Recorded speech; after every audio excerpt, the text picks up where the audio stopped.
Welcome back to another episode of Around the Big Ten. I'm Lucy Rodine. And I'm Natalie Acapetty. Well, Lucy, it was another fun weekend in the Big Ten. Unfortunately, Iowa could not get it done in East Lansing. Yeah, Natalie, I was actually up in Michigan, and it was a tough game to watch. But let's just check out how the rest of the Big Ten did this weekend.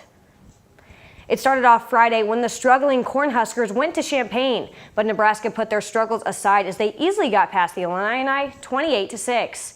Tanner Lee shook off his rough past couple of weeks as he went for 246 yards and a whopping 0 interceptions. And I'm just as surprised about that as you are. And this further proves the terrible Illini defense can make about anyone look good. Northwestern surprisingly put up quite a fight against Wisconsin, but the Badgers held on to take the game 33-24. Wisconsin got off to a rough start after quarterback Alex Hornibrook pulled a Tanner Lee and threw 2 interceptions in the first half. But the real star of this game, the Wisconsin defense, who had 8 sacks against the Wildcats.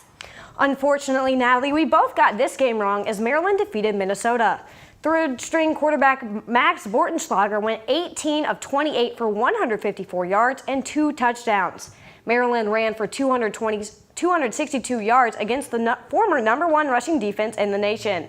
Minnesota struggled on the ground as they ran for only 80 yards. Maryland took this game 31-24. Penn State had no trouble against Indiana as they took the game 45-14. Penn State wide receiver Deshaun Hamilton had 9 receptions for 122 yards and became Penn State's all-time career receptions leader. And as we all expected, Rutgers crushed Ohio State. We're totally kidding. The Buckeyes shut out Rutgers 56-0. JT Barrett threw for 275 passing yards and became the newest Ohio State all-time passing yards leader. Well, Lucy, what do you think about what you saw this weekend? Well, I think Maryland looked really good. I mean, they've been injured like the whole season, and they just keep playing incredibly well. So I think they're going to be the dark horse in the East. Penn State proved why they're the best team in the conference again with another dominating performance. And with Wisconsin and Northwestern, I'm not quite sure if that was Wisconsin struggling or Northwestern just suddenly learning how to play football again. But hopefully, Wisconsin's not struggling because the West needs them to stay in competition with the East. Yeah. Well, let's take a look at what's coming up this weekend. Penn State crosses divisions as they head to Northwestern. Indiana wraps up their non-conference schedule when they take on Charleston Southern. Minnesota will look to bounce back at Purdue, and Maryland has their toughest test of the season when they go on to Columbus to take on Ohio State. Michigan State will go on the road and face in-state rival Michigan, and Wisconsin will go to Lincoln to take on Nebraska. Lucy, what are your picks for this weekend? For this weekend, I'm going to have Penn State over Northwestern. I mean, Northwestern gave up 40 points to Duke, and Duke doesn't have Saquon Barkley or Trace McSorley.